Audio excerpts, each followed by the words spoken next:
पूरी दिल्ली में यदि कोई टीम, संगठन, कोई समाज सेवा संस्था या व्यक्ति विशेष हमें हमारी टीम को सपोर्ट करना चाहे या बुलाना चाहे, उनके विचार अपने क्षेत्र मोहल्ले में रखवाना चाहे, तो हमारे कॉन्टैक्ट नंबर है 70 42 41 93 23 और अन्य जो कॉन्टैक्ट नंबर है वो भी इसमें छूट जाएंगे। आप बुला सकते हैं निसंकोच, निःशुल्क, जब चाहे आप कहें। हम आपकी आवाज में आवाज और कंधे से कंधा मिलाकर कदम से कदम मिलाने तैयार हैं।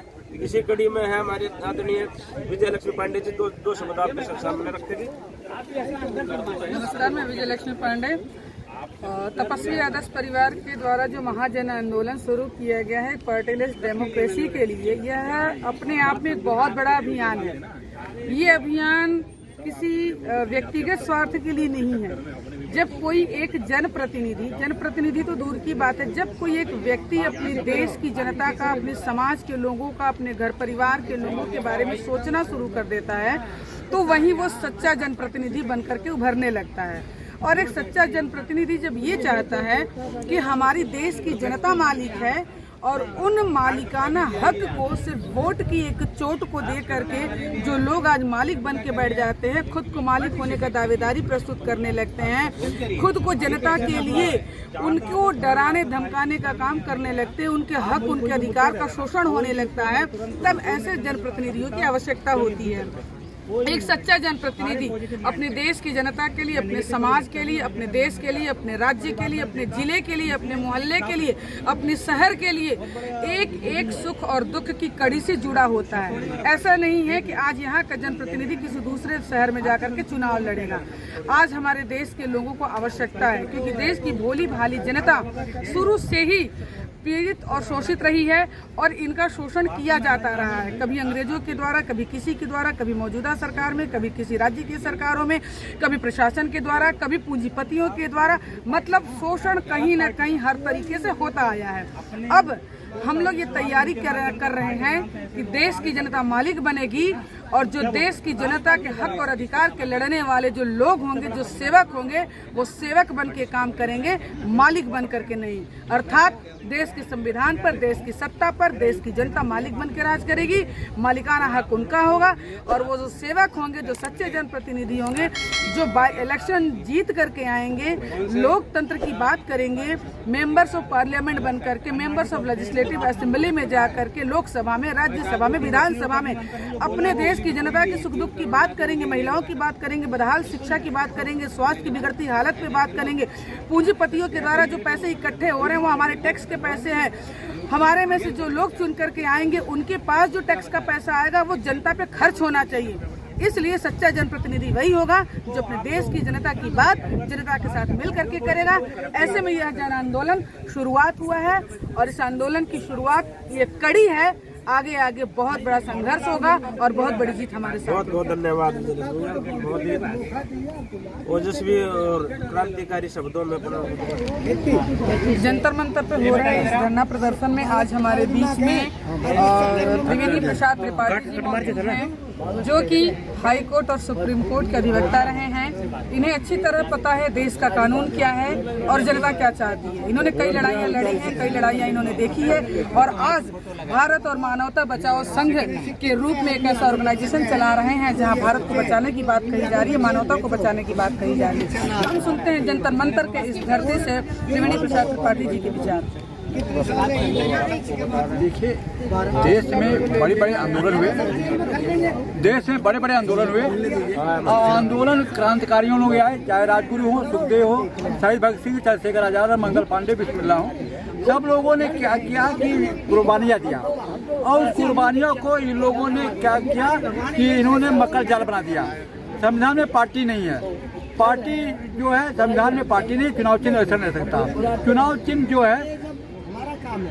चिन्ह जो है ये सबसे बड़ा क्या नाम है, भ्रष्टाचार की जड़ है। संविधान के अंदर में चुनाव चिन्ह ऐसा नहीं सकता। आर्टिकल 84 कहता है कि भारत का नागरिक होना चाहिए और 25-30 साल की उम्र होती है।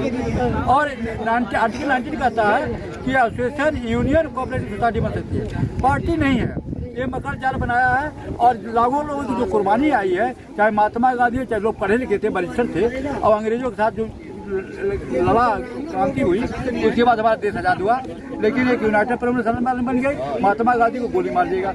उसी तरह दूसरी तरफ देखिए, जब प्रकाश नारायण का आंदोलन हुआ, उनका पार्टी नहीं होनी चाहिए, दल नहीं होनी चाहिए, तो उनको नेशनल डेमोक्रेटिक अलायंस बन गई।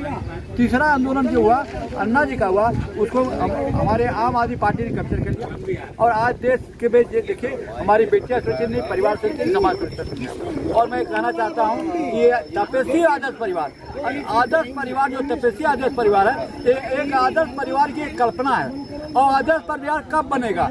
इन्होंने परिवार को खत्म कर दिया। अरे ये सुन लीजिए कि पति पत्नी को अलग कर दिया, वृद्धों को करते अलग कर दिया, बच्चे बच्चों को कर दिया, ऐसे ऐसे कानून बना दिए। क्या क्या बताएं कि ये सुप्रीम कोर्ट के खिलाफ अगर बोला जाए तो मानहानि का हो जाएगा, कंटेम्प्ट हो जाएगा। लेकिन ये सुन लीजिए, अगर ये जनता की सरकार आएगी, पार्टी डेमोक्रेसी संगठन का जो है संविधान क्या कहता है कि जनता की सरकार होनी चाहिए। ये देश के गुलामों दलालों की सरकार नहीं होनी चाहिए, किसी नाम की सरकार नहीं होनी चाहिए। जय हिंद, जय भारत। बहुत बहुत धन्यवाद। हमारे क्रांति को समर्थन देने के लिए राम प्रजापति और कहाँ से हैं? मध्य प्रदेश, भोपाल मध्य प्रदेश से कवि हैं और एक क्रांतिकारी कविता लिखते हैं और आपको कविता सुनाए। सभी को नमस्कार। आज़ादी से लेकर अभी तक मैंने देखी है, देश में पार्टियों की सरकार रही है, जनता की सरकार नहीं आई। लेकिन आज मुझे यहाँ का लगता है, मुझे जीवन का एक उद्देश्य मिल गया है।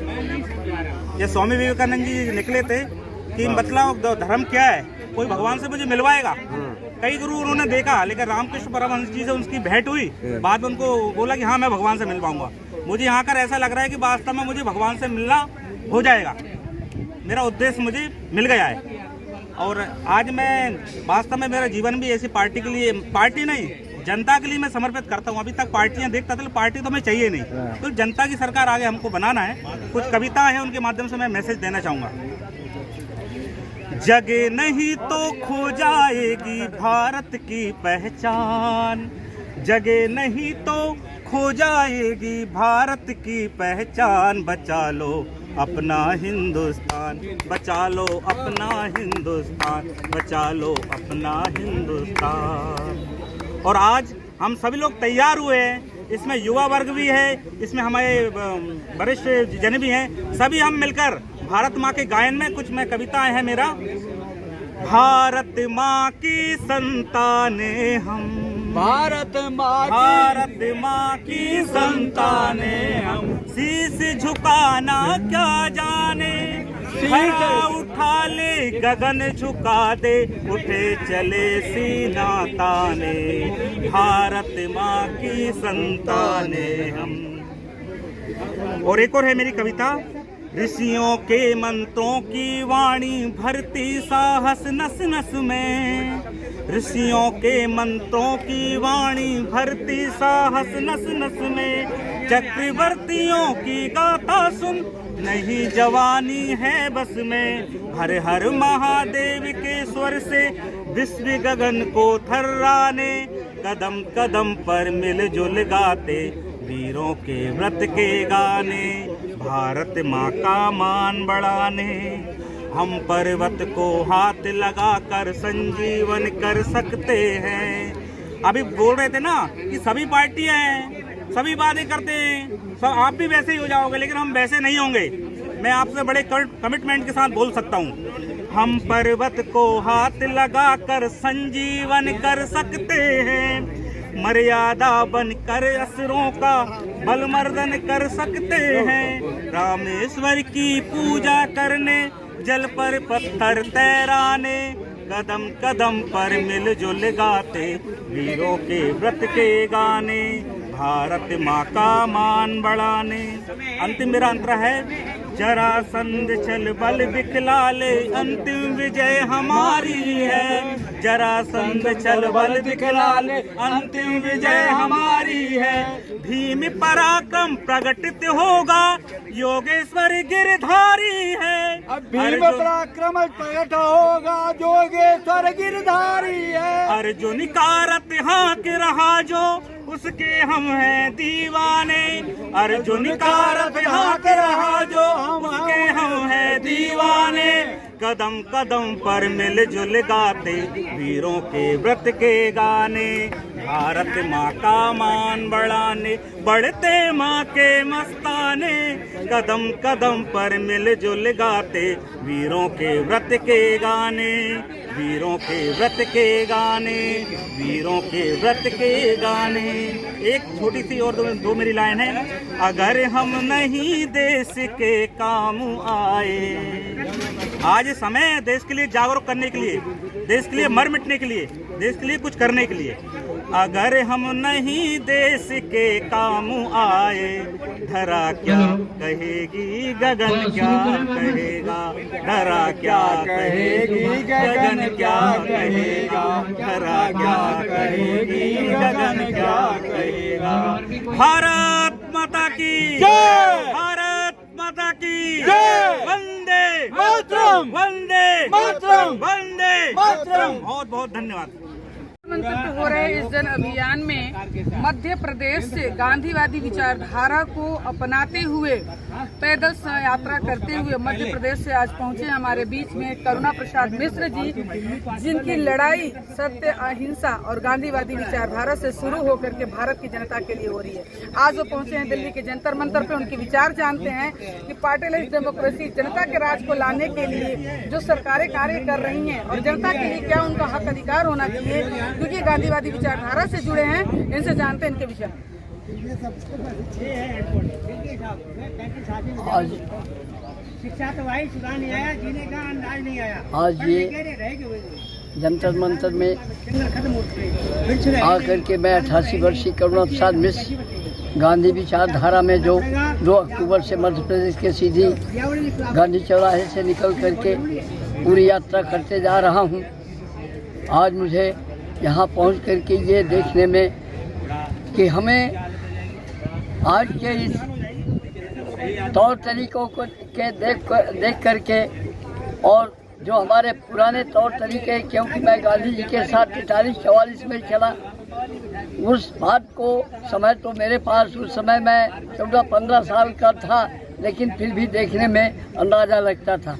उस यात्रा को देख करके और आज की यात्रा जन साधारण को देख करके ये लगता है कि हम कितने गर्त की ओर जा रहे हैं। जो ये हमारे चुने हुए चुनिंदे बैठ जाते हैं और प्रगति की बात करते हैं, संस्कार को भूल गए, भाईचारे को भूल गए, प्रेम भाईचारा नहीं रह गया, ये हमको देखने में आ रहा है। और ये हमारे हनन करने की प्रक्रिया, ये जो हमें ट्रस्ट करते चले आ रहे हैं, हमारी पब्लिक को ये झूठा आश्वासन दे करके बढ़ते चले आ रहे हैं। तो आज मैं जंतर मंतर में आकर के इस संस्था में जो ये जन आंदोलन की पार्टी है, इसके बीच में बैठ करके मुझे अंदाज़ा लगा कि हम एक सही मार्ग की ओर अध्ययन कर रहे हैं और भविष्य में ऐसा दिखता है कि यदि हम लगातार इस बात को चिंतन करते चलें, क्योंकि चिंता करने की जरूरत नहीं, चिंतन करने की जरूरत है। आज चिंतन जब करेंगे तो हम जरूर विकास की ओर जाएंगे, चिंतन करेंगे तो हम नष्ट हो जाएंगे।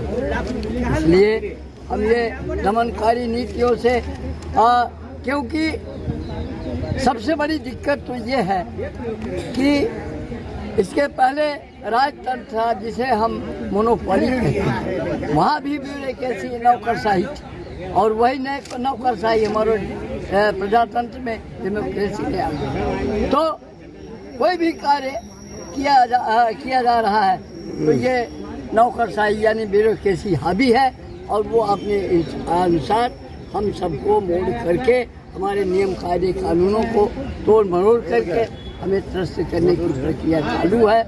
हम ये निवेदन करेंगे और इस जन आंदोलन के बीच से ये माध्यम से मैं ये कहूँगा कि ये गांधीवादी विचारधाराओं का जो शोषण हुआ है उसे आप ध्यान से और गौर से समझ करके और अपने अधिकार को समझ करके 5 साल में जो 1 दिन का 1 मिनट का 1 सेकंड का अधिकार मिलता है उसे आप सुरक्षित करो, किसी दलालों के बीच में मत ले जाओ।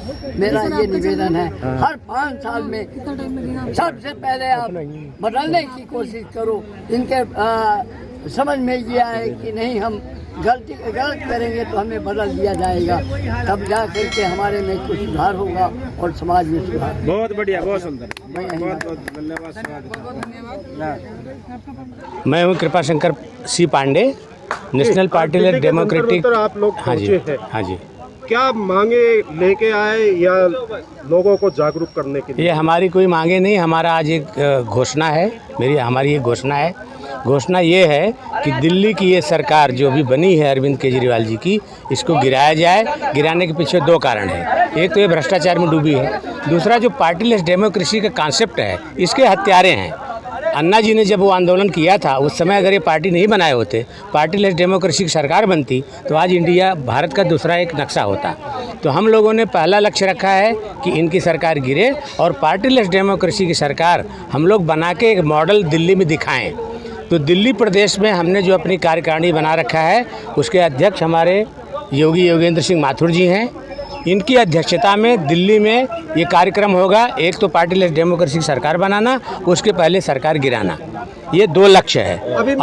और हमने यहाँ पे इन्हीं की अध्यक्षता में, इन्हीं के नेतृत्व में 70 MLA का सिलेक्शन करना, उनको कैसे जिताना उसकी रणनीति अलग बनी हुई है, कभी हम फिर चर्चा करेंगे। उसमें बहुत ही त्याग और निर्लोभी ऐसा करके एक बहुत बढ़िया मॉडल तैयार किया गया, पहले से उसकी स्टडी पूरी की गई है। इनकी अध्यक्षता में काम होगा और मैं ये भी कहता हूँ कि इनका मैंने बहुत नज़दीक से 5 साल से सब देख रहा हूँ। CM यही बनेंगे, हम इनका ही चेहरा आगे प्रोजेक्ट कर रहे हैं, पार्टीलेस डेमोक्रेसी के CM ही बनेंगे। क्या पहले ही CM का चेहरा घोषित कर? इसलिए चेहरा कि 70 लोग को खड़ा करने की जवाबदारी इनकी है, तो ये जनता की लीडरशिप हो गई।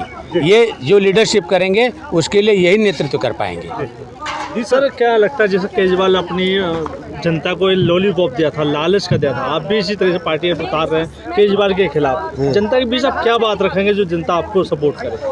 जनता के बीच हम प्योर शुद्ध 24 कैरेट का सत्य रखेंगे, अपने हृदय का उद्घोष करेंगे, अपनी आत्मा की आवाज़ को उनकी आत्मा की आवाज़ से मिलाएंगे। क्योंकि दिल्ली की जनता भी एक विकल्प के रूप में वेटिंग रूम में है कि कोई आए और हमें बचाए। जो दशाहीन राजनीतिक जो है, एक एक्सीडेंटली CM बन के बैठ रहे हैं जिसमें कोई राजनीतिक के कोई गुण ही नहीं है। दूसरे का आंदोलन कैप्चर करके और उस आंदोलनकारी को धोखा देकर उस धोखे से CM बन के, और उसकी अयोग्यता और उसकी अदुरुस्ता, उसकी कुबुद्धि, उसकी कुनीतियाँ आज फूट फूट कर बाहर आ रही है। इतने भारी भरकम घोटाले दिल्ली में चल रहे हैं, जैसे दिल्ली में दिल्ली लूटो प्रतियोगिता चल रही है। तो इसमें इस तरह है, जब नीति प्रकृति किसी को बिगाड़क के रूप में इस पृथ्वी पर उतारती है तो सुधारक के रूप में भी किसी न किसी को उतारते हैं। तो वे बिगाड़क के रूप में उतार रखे और हमें सुधारक के रूप में है। आदरणीय कृपा शंकर पांडे जी ने दिल्ली का आगामी CM चेहरे की मुझे ऑफर भी दिया है, निवेदन भी किया है, आदेश भी कर रखा है।